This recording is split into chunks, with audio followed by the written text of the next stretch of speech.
you're gonna die never even trying to reach your full potential. This was the life that you were supposed to live, but you didn't try. Those of you who are listening to this, whoever hear this, you will not find toughness in a comfortable environment. You will not find it. The only way you find it is to drown yourself in a position where you're just out of sorts. We all have two people, and I'm not saying you're crazy. We have the easy voice, which is that 20% telling yourself that I'm easy at 90% of my full potential, maybe 100% at that 20%. That's that voice that we all love. That's that very comfortable voice, that's that mommy holding you saying it's gonna be okay. Doesn't care how good you are, just loves you. Just loves you no matter how messed up you are in life. This other voice that we walk very far away from is a voice saying, hey man, you ain't doing shit. So we try to get this voice out of our head completely. And we live over here in this lane. So what you have to do first is turn up this voice over here. The voice saying things to you that aren't nice. That it's in our head saying, you know what man, dude, you're not doing shit. And it's not putting yourself down. People take this the wrong way in this new society. I'm not saying to put yourself down. I'm saying listen to the truth. And the truth isn't in the 20%. The truth is in this other part of your brain saying, look man, you're wasting a bunch of percentage here. We have 80 more percent that we're not tapping into, because in this other 80% is suffering, pain, failure, self-doubt, darkness, and then a whole bunch of light. But to get to this light, you gotta go through all of this shit. So a lot of us know that. I can get over here, but over here, man, this is much better, because I gotta go through this journey that is not fun. This from 20 to 100%, this in between is not fun. So we decide to live over here. So everybody goes, how do you do that? You know exactly how to do that. You know exactly, it's not a magic trick. There's nothing I talk about in that book that's a magic trick. It's all back down to a very primitive mindset of we just have to do. It's like breathing. Breathing becomes normal. Like we don't know that we're doing it. That's how you have to live your life. When that alarm clock goes off at 4 or 5 in the morning, your mind says no. You just say, this is what we do. It's what we do now. Because to get to where you want to go, the amount of pain involved, I'm not saying physical, I'm not saying you got to break yourself off. The amount of mental pain of how many times you're going to have to do something that you don't want to do to get to where you want to go is going to be, there's going to be more times you do something that you don't want to do than you are going to want to do. And that's your new norm. That's your new norm. So then it's like breathing.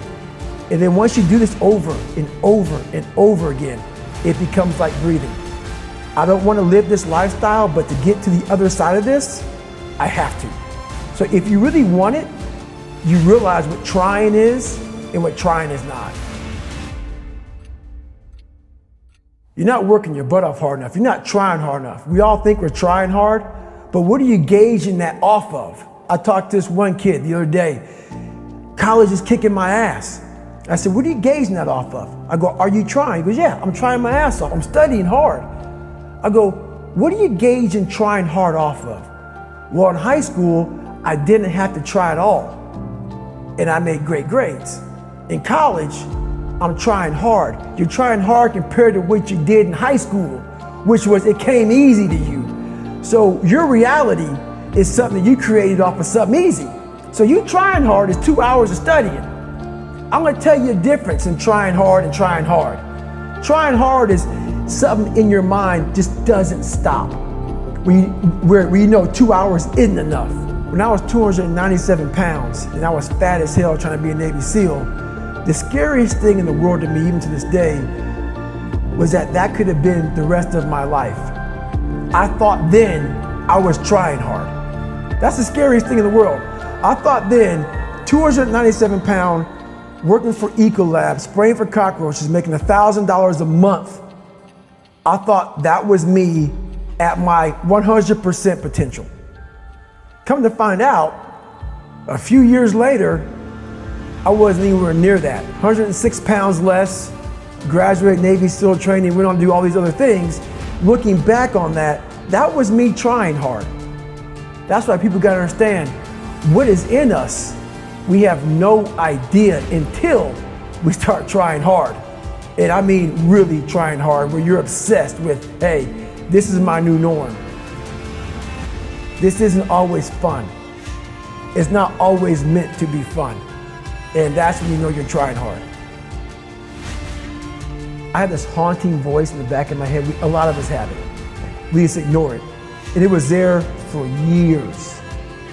So I knew in the back of my mind that I could pull off this whatever. Whatever I wanted, I knew I could. But I was afraid of the work, because I wasn't gifted with brains. I wasn't gifted with God-given talent as far as like athleticism. So I knew to get to where I had to go, to be on the same playing field as these men, to even try out for this program, I knew the work was gonna be something that I didn't want to even attack. So I would just put it off. But yet you did it. Because it haunted me. The voice in my head said, you know what, man, you're gonna die never even trying to reach your full potential. I developed a reality that wasn't real. That's the thing we always do. We can have a great life, but we always build this reality around the one thing we don't have. So therefore, our great life, we don't even see it.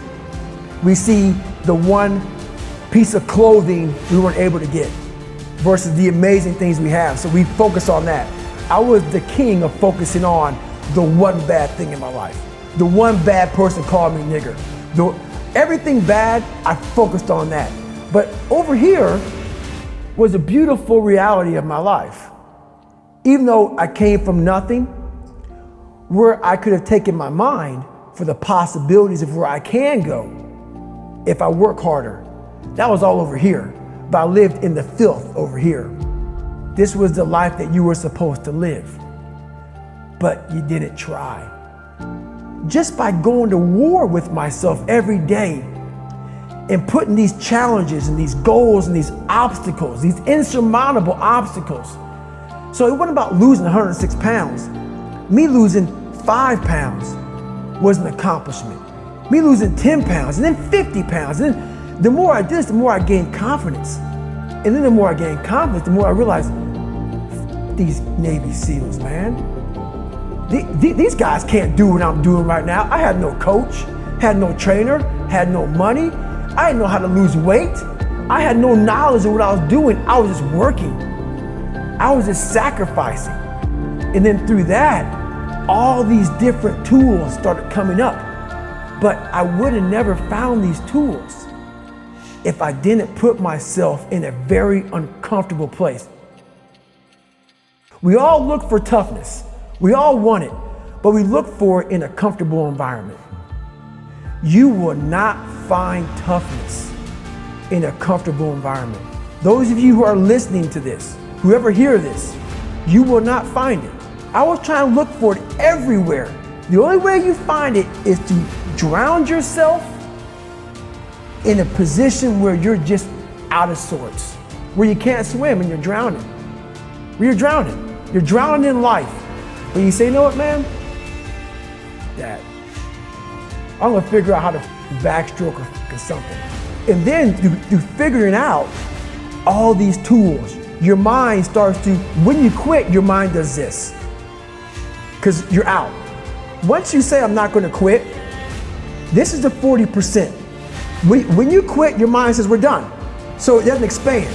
There's no expansion when you quit. When you say, you, this sucks, I'm drowning, I'm miserable, I'm suffering, I'm broken, but I'm not going anywhere. What happens to your mind is it does this. It says, he's not leaving, so we gotta expand, we gotta grow, We got to figure this thing out. So then these compartments in your brain start to they have to work. They have to work. And then you start to engage parts of your mind that you never engaged before. But you can't engage it by sitting back in these nice chairs, drinking this nice water, talking to you, talking about what I want to do.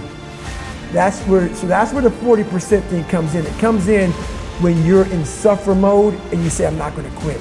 You're forcing your brain now to operate on a level it's not used to, but then it becomes used to it.